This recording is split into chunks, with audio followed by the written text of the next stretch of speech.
अगर पुलिस नहीं दे रही इंसाफ तो कैसे अपने हक के तहत आप कानून के तहत ले सकते हैं इंसाफ। हमारे सीनियर इंस्पेक्टर मधुकर कड़ साहब, हमारे इन्वेस्टिगेटिंग ऑफिसर जीएम मुजावर साहब के खिलाफ मैंने कंप्लेंट की वहाँ पर गई है, लिहाजा इनके ऊपर कानूनी कार्रवाई की मांग करता हूँ। तो मेरी शिकायत थी कि डेथ सर्टिफिकेट मरने वाले का हक है और उसको फ्री में मिलना चाहिए, इसलिए मैंने किया। मुंबई टीवी, हर खबर सच के साथ। अस्सलाम वालेकुम, नमस्कार, मैं अफजल शेख मुंबई टीवी के साथ में। ये मुझे बताने की ज़रूरत नहीं है कि कभी कभार किस तरीके से कुछ भ्रष्टाचार पुलिस अधिकारियों के तहत जो है फरियादी सुबह से लेकर रात तक बैठे रहता है, लेकिन उसकी कंप्लेंट दर्ज नहीं की जाती। और वहीं अगर कोई शिकायत माफिया कोई भी पुलिस स्टेशन में रहता है तो वहाँ पर उसके एक बोलने पर किस तरीके से एफआईआर लिख दिया जाता है, जबकि ऐसा अगर कोई आम इंसान अपने इंसाफ के लिए लड़ता है तो उसे इंसाफ नहीं मिलता। वैसे ही आरटीआई एक्टिविस्ट अब्दुल रहीम घड़ियाली के साथ हुआ, जिन्होंने अपने बोगस डॉक्टर के खिलाफ एक मुहिम छिड़ी थी कि जो भी बोगस डॉक्टर है उनका लाइसेंस रद्द किया जाए और उन्हें कानूनी कार्रवाई के तहत उन्हें पकड़ा जाए। लेकिन पुलिस इस पर चुप्पी साधती रही और उन्हें डेट पर डेट दिया गया। एक साल बीत गए, दूसरा साल लग गया, लेकिन उन्हें कोई इंसाफ नहीं मिला। उन्होंने राज्य पुलिस तकरारी प्राधिकरण यानी स्टेट पुलिस कंप्लेंट अथॉरिटी के तहत उन्होंने एक नोटिस इशू कराया, जिसमें थाने कमिश्नर, एडिशनल कमिश्नर और डीसीपी जोन 1 और senior pi Mumbra police station और इन्वेस्टिगेशन ऑफिसर एक नोटिस दिया। और ये कानूनी कार्रवाई के तहत उन्होंने ये कहा कि मुझे मेरा हक मिलना चाहिए और जो भी बोगस डॉक्टर है उनके खिलाफ सख्त से सख्त सज़ा मिलनी चाहिए। और उन्होंने किस तरीके से अपना हक को बुलंद किया, हायर अथॉरिटी पर जा करके मंत्रालय तक उन्होंने लेटर दिया है। तो आप खुद ही सुनिए उन्होंने किस तरीके से अपना हक लिया। और हम आपको ये वीडियो बनाकर बता रहे हैं कि आप अपना हक किस तरीके से ले सकते हैं अगर कोई पुलिस या कोई प्रशासन का आदमी आप पर नहीं सुन रहा है या आप पर गौर नहीं कर रहा है, तो आप अपना हक किस तरीके से ले सकते हैं हायर अथॉरिटी के पास जाकर।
बोलते हैं कि अगर ये प्रैक्टिस करते हुए मिलेंगे तो इनके ऊपर धारा 419, 420, 468, 471 और महाराष्ट्र मेडिकल प्रैक्टिशनर एक्ट 1961 के 33, 34, 36, 38 के तहत मामला दर्ज किया जाए।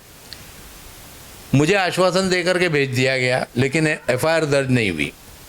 उसके बाद 29/7 को फिर मैंने अनवर के खिलाफ, सैयद अनवर हुसैन के खिलाफ मैंने कंप्लेंट दर्ज की।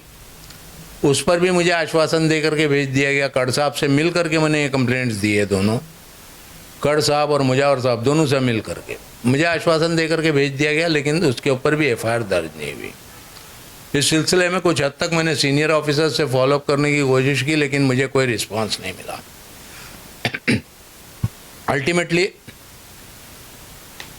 जब एफआईआर दर्ज होने की उम्मीद मैं यहाँ से मुमरा पुलिस स्टेशन से खो चुका था, तो मैंने 3 अगस्त 2020 को मैंने कमिश्नर ऑफ पुलिस को और डिप्टी कमिश्नर ऑफ पुलिस को 3 लेटर्स ईमेल के द्वारा भेजे, जिसमें मैंने मेरे संवैधानिक हक का इस्तेमाल करके 166A की धारा आईपीसी की, जिसके तहत जो कमीशन ऑफ कॉग्नाइजेंस डिस्क्लोज होता है मैटर में, वहाँ सुप्रीम कोर्ट की गाइडलाइंस है, डायरेक्शंस है कि पुलिस ऑफिसर को इमीडिएटली एफआईआर दर्ज करनी चाहिए।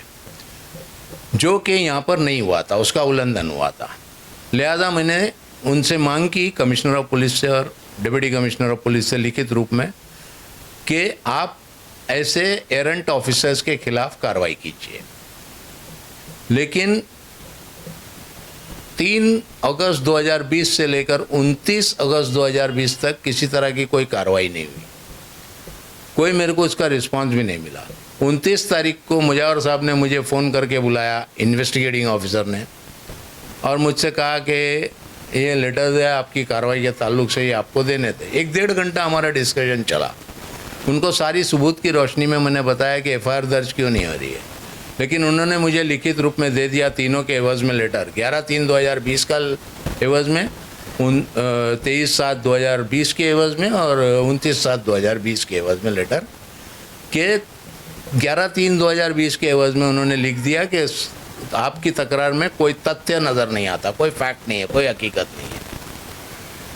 और 23/7 और 29/7 की जो तकरारें इंडेफिनिटली सस्पेंडेड डॉक्टर्स प्रैक्टिस करने के बदल में उन्होंने लिख कर दिया कि आपकी तकरार में कोई सत्य नज़र नहीं आता है, कोई सच्चाई नज़र नहीं आती। लिहाजा मेरे पास कोई जब चारा नहीं बचा तो मैंने स्टेट पुलिस कंप्लेंट्स अथॉरिटी, राज्य पुलिस तकरार प्राधिकरण के अंदर commissioner of police, additional commissioner of police, deputy commissioner of police zone 1 SS बुरसे साहब और हमारे सीनियर इंस्पेक्टर मधुकर कड़ साहब, हमारे इन्वेस्टिगेटिंग ऑफिसर GM मुजावर साहब के खिलाफ मैंने कंप्लेंट की वहाँ पर कि cognizance is disclose, direction supreme court के जो है उसकी अवमानना की गई है, लिहाजा इनके ऊपर कानूनी कार्रवाई की मांग करता हूँ। उसके चलते SPCA ने आज ये नोटिस, पहली हियरिंग मेरी 17/12/2020 को हुई, इसी महीने में, दिसंबर के महीने में, पिछले महीने में 17/12/2020 को हुई, जहाँ बेंच कन्विंस हुई और बेंच ने ये नोटिस इशू किया है आज 5 को। जो नोटिस ये आपके सामने है, इसमें कमिश्नर ऑफ पुलिस है, डिप्टी कमिश्नर ऑफ पुलिस है, additional commissioner of police region, senior PI Mumbra, investigating officer Mumbra, ये 5 को। और इसमें इनको अपना रिप्लाई फाइल करने को SO2 14/1/2012 for filing replies by respondents को अपना रिप्लाई फाइल करने को कहा है।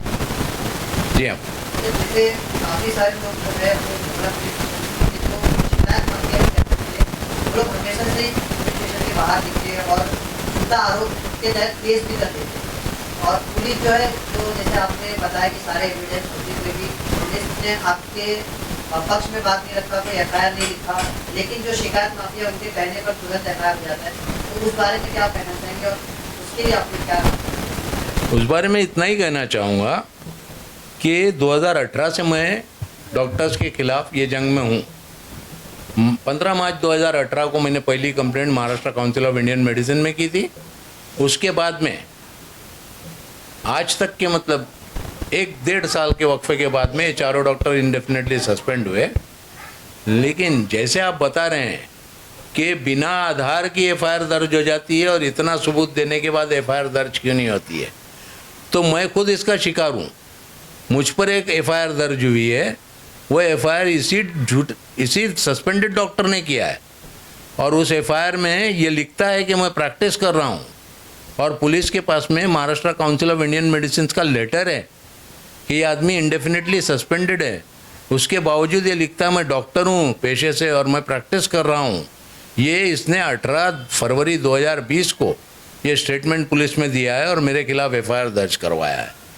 तो इसके मुतालिक मैं इतना ही कहना चाहूँगा कि मुमरा की हकीकत से आप लोग पत्रकार लोग हैं, आप लोग अच्छी तरह वाकिफ़ है कि यहाँ पर पावरफुल पॉलिटिकल रिसोर्स काम करती है और ये सारे डॉक्टर्स जो है ये सब जुड़े हुए उसी रिसोर्स। नाम लेने और नहीं लेने से कुछ फ़र्क नहीं पड़ता है। आज ये मुद्दा प्राधिकरण में चालू है, इसलिए मैं किसी का नाम नहीं लेना चाहता हूँ।